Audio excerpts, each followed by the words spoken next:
your Queen T no longer bound. Welcome to my channel. We are now on video number 4 of Dr. Claude Anderson as he speaks to blacks. Make sure you hear this video, and by all means don't forget to subscribe, like, and share, and we will see you next time. And now he's not saying let's hide our silver and gold. He's called himself a conservative. I'm also against affirmative action for black folk.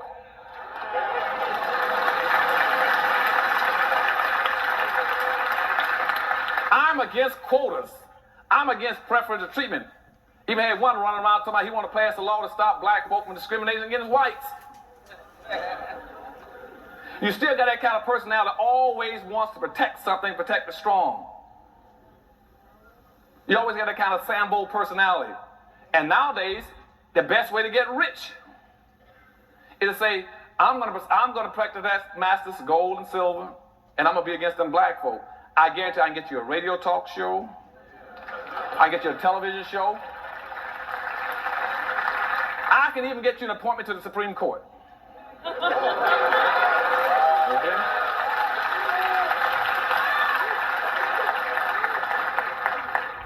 You tell me how many black folk you want to sell out, I guarantee I'll show you how to make money. Because you see, every ethnic group, every religious group, every racial group, every political group has always made money off of black folk. Okay?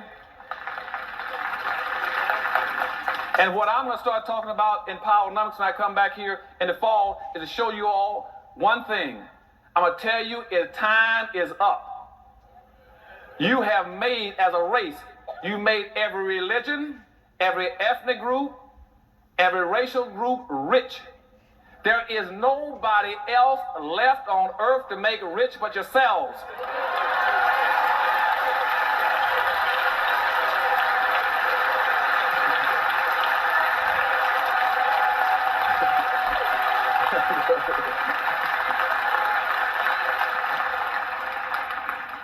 So that's all left. We got to do it for ourselves now. So don't give me this stuff about Dr. Anderson. That's the reverse discrimination. We are anti. You ain't anti nobody. You already made everybody rich.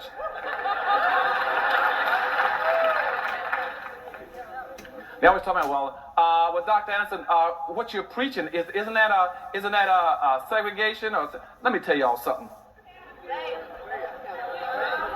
Starting again, back in 1850, blacks got hung up on that same mess, you know. By 1850, after Harriet Beecher Stover put out her book, here comes Frederick Douglass. He's going to take one path. He's going to go back now and try to pick up becoming an integrationist. He becomes an integrationist, taking that he wants. Well, since they excluded us in 1638, saying we should never be permitted to enjoy the fruits of white society, let's be integrationists and civil rights people. Let's make them let us in. So they started their top strand called integrationists, which run Frederick Douglass, Booker T. Washington, then up to all your civil rights leaders and Martin Luther King and that whole group, all the way down the line to even your present day civil rights groups. They keep saying, we want access to whatever you own. We want to be included in whatever you own. Now you got another group that started after the book with Harriet Beecher Stover. They say they want to be segregationists. Then you got the more strongly willed persons like W.B. Du Bois. Then you got Martin Delany. You got Marcus Garvey. Then you got Malcolm X and Elijah Muhammad. They were going the other way saying, no, we want our separate stuff. Now, what I say by myself, and I know a lot of people might get upset when I say it, both groups were right and both groups were wrong. What I say is that it is not about integration. It is not, the issue is not segregation. The issue is congregation. It means aggregating.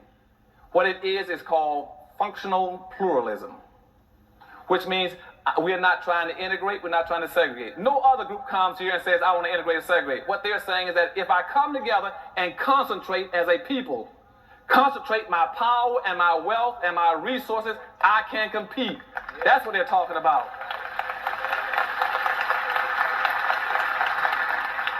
And please, since I love all of you and I'm going to move here with you, don't let them trick you all anymore with them upside down glasses. They used to ask me that during integration about Dr. Anderson. Now hold it. Now you're at the governor's office in Florida. You represent the whole state in education. Now what do you want during integration? Do you want, you got Malcolm X talking about segregation. You got Martin Luther King talking about integration. Why don't you all make up your mind? Which do you want? I said, I don't want either one. I want the same rights and privileges that everybody else got to go to either one of the sticks. Don't try to put me on one end of the stick. What I want more than anything else is to bring my people together and say, get all the power and the wealth together like everybody else. And that way, quit trying to try to define us. You see, every Asian, for instance, when he leaves his homeland, he comes to America. He looks in the mirror and says, I'm going to America. And when I get to America, I'm going to find me a community of people that either look like me, or I'm going to build me a community of people that look like me, that have my values, my culture, my language. Nobody asked him about integration or segregation. When Hispanics come to this country, they would say, I'm going in, I'm going to build me a community of people that look like me or sound like me. And like the Asians who set up little Havanas, who set up little Cambodias, little Vietnam, Chinatowns in every city. The Hispanics come in, they'll build little Mexicos, little Havanas, little Hialeahs. I can go across America and find German towns, French towns, Greek towns, Polish towns, but I can't find a black town.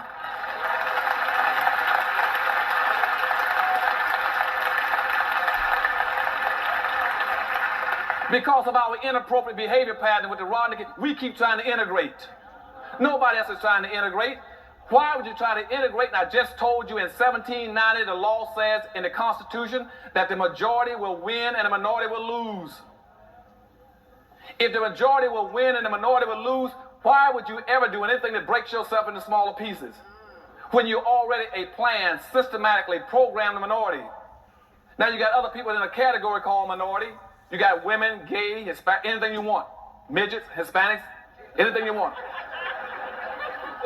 But nobody goes by there and say how many you can have. You've ever heard anybody say we can only have so many women in the country, or so many midgets in the country, or so many gay in the country, or so many only thing they say is you must have is so many blacks. We're the only people. And see, and another thing you got to understand, I told you last time I was here, is that you got to remember that you are the only non-immigrants in America. The only non-immigrants. So when you start using a word for yourself, always call yourself a non-immigrant. Don't call yourself anything else other than that. Don't call yourself a minority. And to some degree, if you really want to be slick, I would even call myself an African American. Why not? I asked one girl in Texas, she said, I noticed you never call yourself an African American. She said, I said, why? She said, why is that? I said, because I'm black. You see? She said, but why? But are you still an African American? I said, no. Because you see, when I go look at the definition of African American, the whole north part of Africa is a continent. That's not a country, that's a continent. People coming in from El Salvador, and they're El Salvadorians. When you say you're from Africa, I'm an African. Where in Africa?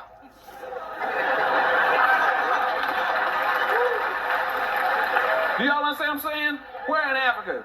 And plus that, and worse than that, is that the whole north part of Africa, those coming in the country, they're Arabs, Palestinians, Chaldeans, Egyptians. They're classified, those are whites coming in, but they also call themselves African Americans.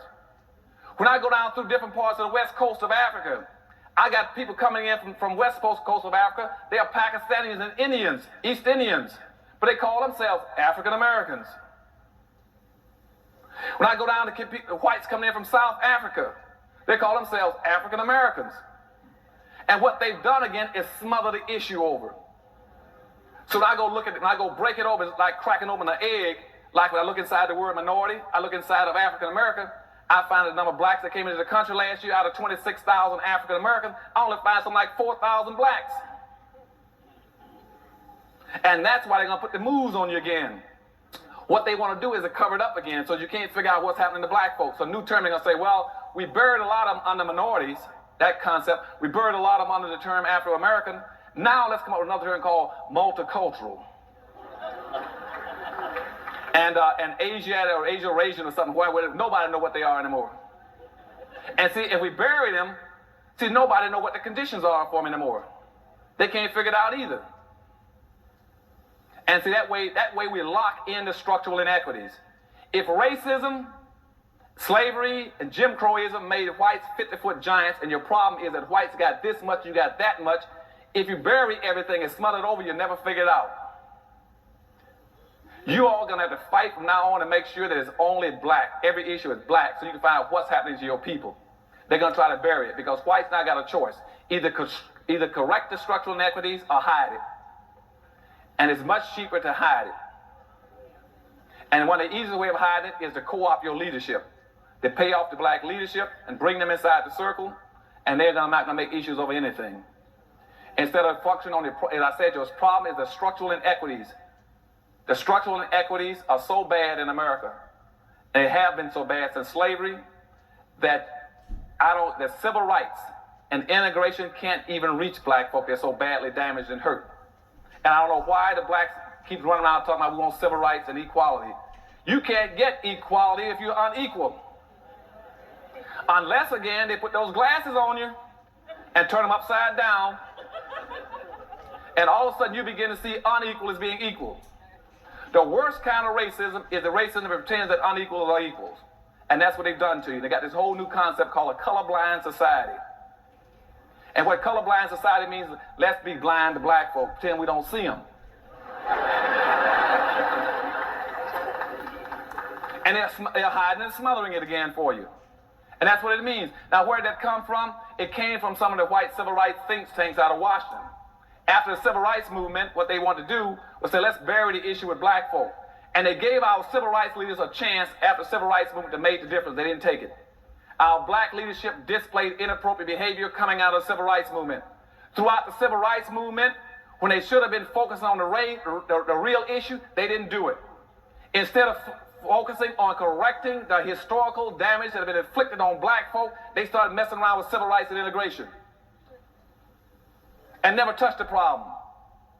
Ran all over the country, thinking that by taking down the signs over the water fountains or the bathrooms about colored only or black only, that they were dealing with racism. They didn't even touch racism. Racism was 3 stories down. Getting a black folk to sit in a white restaurant or sit on the front of a bus has no meaning at all. The second thing they did was they never had a plan.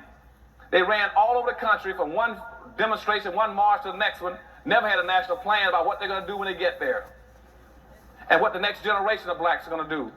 And thirdly, never built an institution to carry out a national plan. And when they did that, whites then changed their policy on blacks. They figured out black folk have displayed as inappropriate behavior and missed the boat. So what they did then, they said, let's put the moves on them. Johnson then wrote a law saying, you got to correct the conditions of black folk in 1965, what's called the Affirmative Action Bill. When it came out, they put the moves on us to smother the issue again. Affirmative action was supposed to have been intended to correct those structural inequities between blacks and whites that have occurred as a direct result of all those years of things I'm talking about. As soon as the bill came out, whites immediately started changing it and black leadership bought it. The issue was supposed to be going this way. Watch how they flip the glasses upside down on you. The issue was supposed to be correcting historical what has happened to blacks historically by racism and discrimination. They switched and said, let's not talk about historical, let's talk about present day and the future. You're supposed to have been dealing with racism, which means group-based. They said, no, forget about that, let's deal with individual discrimination. The issue was supposed to have been focusing on dealing with things that have happened to black folk. They changed it, no, let's deal with issues pertaining to everybody. Women, gays, handicapped, everything else. And when they did that, they destroyed affirmative action. Don't even waste your time even chasing affirmative action anymore. It's been destroyed. It was supposed to be helping black folk. Now, what the other groups did, they said now that somebody put out a law to help black folk, how do we become equal to blacks? And that's when the Hispanics jumped up this thing called Hispanic, the concept. Before that, we didn't have anything called Hispanic. But they thought in the early 60s that black folk might get some out of the civil rights movement. So what they did, they went to the table and came up with a whole term called Hispanic. They said, let's go all over the world and find everybody that speaks Spanish and pretend they're equal to black folk. And let's pretend that the Spanish language has been handicapped, Jim Crowed, enslaved, hung, lynched, decapitated, and everything else, and therefore is entitled to be treated like a black person. And they fabricated a new race called Hispanics. So now that means any person coming from Spain, Portugal, Philippines, any place, say, I'm a Hispanic, I'm equal to black folk. And the worst part about it, and then every time you hear a report about poverty, they'll go compare Hispanic poverty with black poverty. Nobody ever stops and hold a second. You got to quit playing that game. You're smothering the issue. The poverty on black folk is poverty that's been there for 400 years. That's the same old poverty you've been dealing with for 400 years, and you got rolling poverty. You keep having Hispanics coming into the country and comparing the poverty they're bringing into this country with the poverty that's been with black folk for 400 years.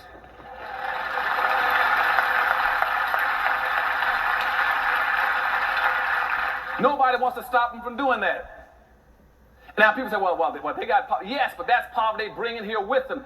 Black folk didn't bring poverty with them. It was given to us as a gift.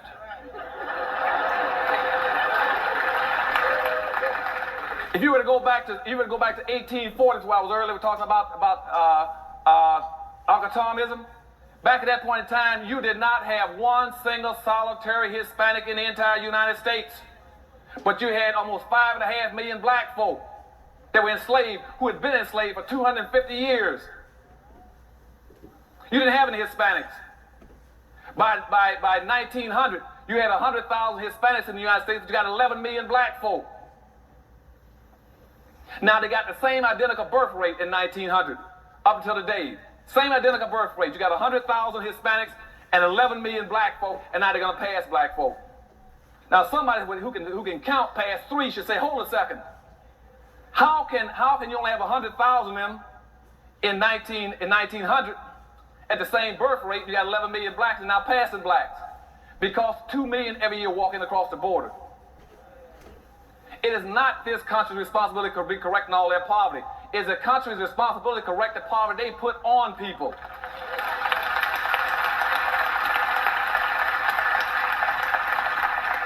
The poverty, and see, if you go through history, you cannot find one single solitary instance where anybody else in this country have been denied access to the educational system, to the economic system, to the political system, to the social system, but black folk. Don't you let anybody compare themselves with you. And that's why I said a few minutes ago, use terms that isolate you and reconnect you with your history and give you a special uniqueness so that nobody can piggyback off of you. Use the word non-immigrant. If you're gonna do wrong right. If you want to insist. For those in the audience who want to insist on using the word minority, then at least qualify and say we're the only involuntary minority, or we're the only planned minority. But don't use this term where it means everybody collectively, because the whole concept of minority means to confuse the issue and defuse any resources you could have gotten. Now, where does that come from as a minority? Let's deal with that concept a second. Now, at this point in time, black people have to understand in America that if you go back to the Constitution I was talking to you about earlier, the Federalist Papers were the document upon which the Constitution was drafted. The Federalist Papers said this, that if you're going to have a social democracy where the rule is that the majority will win and the minority will lose, then the majority has some obligations. First of all, if you use that social democracy that we're currently using, the majority have these obligations. One, it is the majority's responsibility to protect the rights of the minority. It is not your right as a minority to keep going out here marching and demonstrating. It is the dominant white society to make sure you got everything you need. That's their obligation. Point 2 in the Federalist Papers that gave the structure for the Constitution, it also says that if you use a social democracy like we have in the United States, that you cannot do anything to stop the minority from becoming the majority. And immediately after that Constitution went into effect, within a year, they enacted the immigration law to put a 0 quota on blacks to make sure they stay a minority. They violated the Constitution in 1 year to make sure that you become a permanent minority. And I have not heard one black legal scholar in the United States make that an issue. None of them made it an issue. That's inappropriate behavior on the part of our legal scholars in this country. And secondly, and thirdly, in the Federalist paper, it says, and if you fail to protect, the majority fails to protect the rights of the minority, and if you do something to impede the minority from becoming the majority the same way you became the majority, then thirdly, that minority has no rights to abide by your laws and your rulings. Now think about that. Now I want to know where all my black scholars and my black legal minds, why aren't you displaying appropriate behavior and investigating that, find out why it is that you got the minority running around trying to protect itself when you know good and well it doesn't have the power and the resources to do it. That's like trying to have a baby to look out for himself when you know he cannot go out and work a job and fix his own food. It's your obligation to take care of him. But nobody raised it as an issue in this country. Where all my black legal scholars should be raising issues over the fact that in this country, that the 13th Amendment that was given to black folk, that was supposed to free black folk, was never enforced. The Emancipation Proclamation was supposed to free blacks. That's what they say in the myth. But it wasn't. The Emancipation Proclamation by Lincoln was only to free those blacks that he had no authority over in the first place. He was talking about the blacks who are any black who's in a state that broke away from the United States, you're free. He doesn't have that authority, just broke away. Now the blacks he could have freed that was still in slavery on the north side, he didn't do anything about them. To this day, they never corrected that. So legitimately, they are still enslaved. Secondly, if you put out the 13th Amendment, freeing people, let's go to the 14th Amendment. If you go to the 14th Amendment, the 14th Amendment saying they hereby, forbade any kind of involuntary servitude. Then they stuck a clause in there, except when duly have been prosecuted and charged. You know what that means? What that meant was then that any white in the South who wanted to re-enslave black folk, all they had to do was come up with a charge and they can re-enslave you. And what the South did immediately after the 14th Amendment went into process, they passed what's called a Black Codes in 1865 and 66. The Black Codes then said that any black person who used to be a slave, who's now free, he must be able to show me he has a contract for employment in his hand by the 1st of January. Or therefore I can arrest you and charge you with vagrancy and put you back into a plantation and slave you again. Now all the people knew that. They didn't raise any cane about it. Today that's still a part of our Constitution. I don't hear my black scholars. Where's the appropriate behavior? Now why is that important now when I talk about appropriate behavior? Because now there's a bill on the Hill where some white conservatives now want to lay claim to the 14th Amendment and say they're going to write a law called Equal Opportunity Act. What they're going to say now is that bill can be used for whites too, so that you can now not infringe on their rights. And what black folks should have done is gone back to the Slaughterhouse case in 1872, which says that the 14th Amendment was strictly written for black people. That's what, in other words, whites have used using the 14th Amendment for reverse discrimination charges against black folk. Now, you all follow me through on this. How can you allow somebody, if something is written on this side to help save you from this guy, how can you let him take the same law and knock your brains out on the other side with it? Am I losing you all on this now? So how can whites come around now and claim use of the 14th Amendment that was written to protect black folk from whites? And now whites are taking it and using it to hit blacks with it. Where are my black lawyers and judges? And you got a black sitting on the Supreme Court now, keeps ruling, talking about he's a constitutional authority based on the Constitution. I'm just telling you, the Constitution is knocking our brains out. I don't need no more Constitution.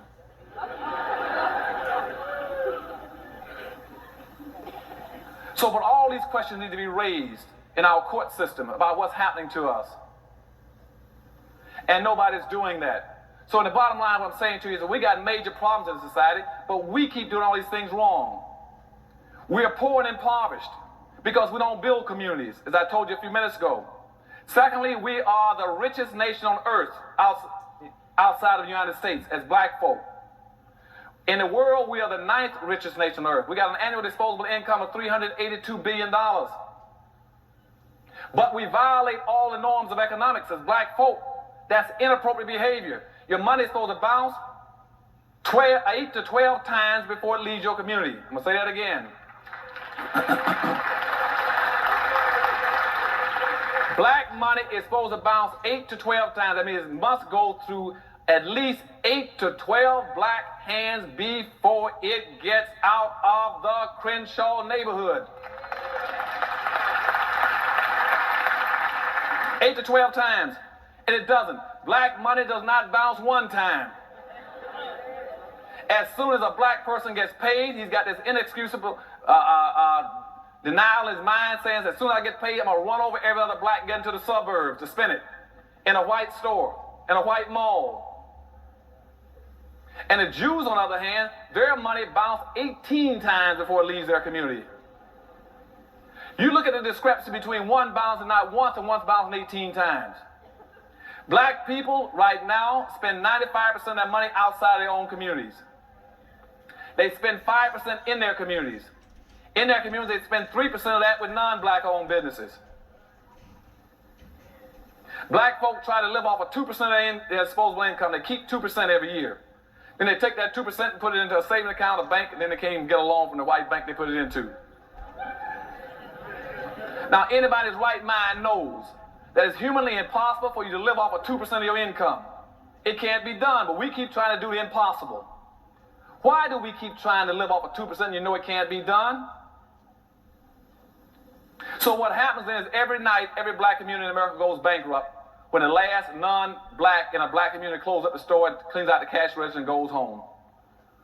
We go bankrupt from that night until the next morning. And the reason we're doing that, the reason we're so impoverished, is because other groups are also boycotting us. We don't have any business structures in our neighborhoods because others are boycotting you. As long as you live, you'll never see a white person because his money is bouncing in his own community. So he's not going to let his money bounce in your community. So when he gets money, he keeps it. You don't see him getting in his car on a Saturday morning, like this morning, driving down to a black neighborhood, getting out of his car, going into a black store, buying a black-made product. He doesn't do that. If he does do that, I told y'all before, take a picture if you see it. It might be very valuable one day. Every black I know tries to get into Chinatown every Friday and Saturday evening. Have you ever seen Chinese trying to get into a black neighborhood to buy anything? Then why do you keep doing it? Inappropriate behavior. You keep doing everything inappropriately, backwards. You got to quit doing it. I'm not telling you to be mean against anybody. I'm not telling you to be against them. I'm saying take care of your own people. Don't do what they do in slavery.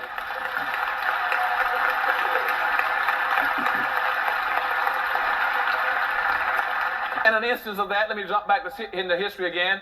On the eve of the Civil War, we had over 6,200 blacks in America that owned other slaves. 6,200 blacks were slave owners. Now, let me break that down a little more specific for if you don't understand what I'm talking about, not looking out for your own people, inappropriate behavior. Same thing out of Africa. They never changed all these things, still doing the same thing in this brainwashing, seeing things upside down. In New Orleans, for instance, in New Orleans, I only had 842 blacks in the city at the time. And out of the 842, 612 of them owned slaves. Because they thought they were of a different color. They called themselves Creole and mulatto, so they wouldn't enslave the rest of their people. And when blacks tried to break free in New Orleans, out in the parish, in Jefferson Parish, the blacks went and joined the whites to put down a black revolt. And not only did they put it down, they helped slaughter the blacks. They chopped our heads off and put a head on a pole or something like every 100 yards, or leading all the way into New Orleans. That's inappropriate behavior of our people. Keep doing it in your own people. And then trying to find justifiable reasons. When the day you do the same thing, it's inappropriate behavior, same kind of behavior pattern, you're still killing your people. When I asked, why don't you go to a black store and spend your money at a black store? They said, Doctor, I want to go to the store. I don't go to the store. Why? I said, well, he sells it costs too much. He charges more than the guy 3 doors down. I said, who's the guy 3 doors down? Well, he's Chinese. I said, who's the guy? Well, he's black. See, that's inappropriate behavior because they don't understand what we call cost-benefit analysis, which means where are you getting the greatest benefit? Where do you get the greatest benefit for your race and your people and your money?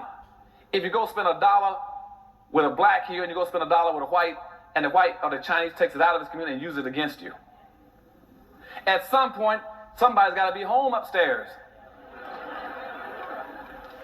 You got to say, yes, it might cost me a few pennies more to buy from a black, but I get more in return. Particularly if I can get him to keep that money in his neighborhood and spend it with another black person. They said, well, what if his merchandise is bad? And you go down there and tell him. You go down there and tell him, let me tell you something. You got 6 months to clean up this place. You got 6 months to put in a better quality product. You got 6 months to start putting in better security and lighting in here. And you got 6 months to change your negative attitude.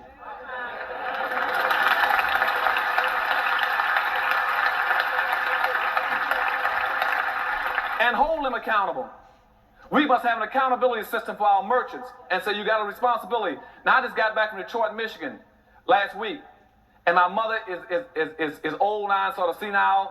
And my sister is also got some handicapping problems. She went down and bought a ham. And in Detroit, Michigan, almost all your key essentials are owned by whites, by Arabs. Your gas station, your food stores. She showed me a ham she was going to fix that day. And she said, this doesn't look right. She said, will you take a look at it for me? I looked at it, and it had that slime on it. I said, where'd you get that? She said, I got it from Savon's Arab store down the street there where they sell the groceries. And I'd already looked in there. I could smell the rotten meat when I come in the store. It's all the stores in the city because they're not black-owned stores. I said, cut that ham open, let me see it. She cut the ham open, and now you're going to see the pus oozing out of it. And said, I'm going back on the radio in about 2 days back in Detroit. I'm going to ask every black in that city to close down all those darn stores. They got to quit doing that to black folks. And they go over and buy old vegetables from the main supermarket and bring them to the black neighborhoods. And I said, some black leadership, and this city has got a black mayor, a black city council, a black chief of police, a black school superintendent, a black mayor. How can you let people sell your people? Like my mother, an 80-year-old woman, sell her infested rotten meat with maggots in it. Inappropriate behavior. And they keep saying, well, Dr. we're electing the blacks, they're going downtown, they're representing, then pull them out of office. You get people out of office, don't support anybody in your community that won't support you in the black community. I don't care what color he is. Pull them out of office. How do you pull them off? You pull them out of office through accountability, recalls, and if you can't get to them, boycott whoever puts them in office. We got to get wealth and power as quick as we can if we're going to survive. The time is running out. We need money. We don't need jobs, we need money.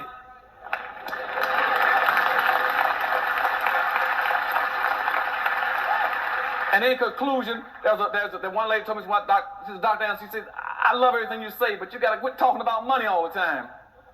I said, why? She said, because money is not everything. So I said, tell me what money is not. She said, well, money can't buy you love. I said, I'll tell you what. I said, without finance, won't be any romance.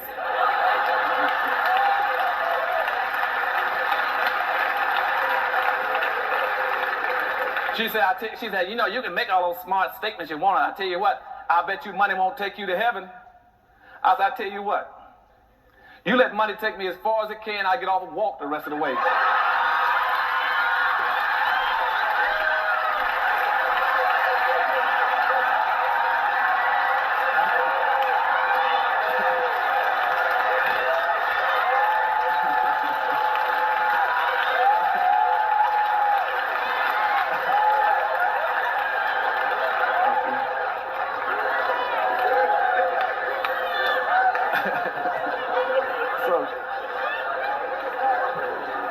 So in my last thing, she said, well, I tell you what. She says, I don't care what you say, Dr. Anderson. As far as I'm concerned, money is the root of all evil. I said, you're right.